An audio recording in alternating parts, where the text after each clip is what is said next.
বিগত সরকারের আমলে বন্দর সংক্রান্ত যাবতীয় চুক্তি পুনর্বিবেচনা করা হবে বলে জানিয়েছেন নৌ পরিবহন মন্ত্রী শেখ রবিউল আলম।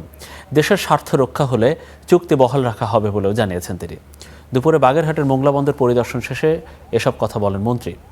এ সময় খুলনা মোংলা রেল লাইনের বিষয়ে মন্ত্রী বলেন, পর্যাপ্ত ট্রেন ও ইঞ্জিন এখনও নেই। বন্দরের সবটুকু সক্ষমতা ব্যবহারের উদ্যোগ নেওয়ার ঘোষণাও দেন তিনি।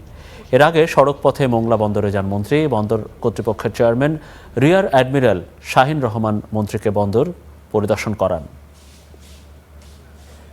কিন্তু সবকিছুর আগে আমাদের বাণিজ্য, অর্থনীতি, সার্বভৌমত্ব, সমৃদ্ধি দেশের সেটা প্রাধান্য পাবে। যেখানে প্রাধান্য আছে বা আমাদের ন্যায্যতাটা অন্তত প্রতিষ্ঠিত হয়েছে সেটা অবশ্যই থাকবে।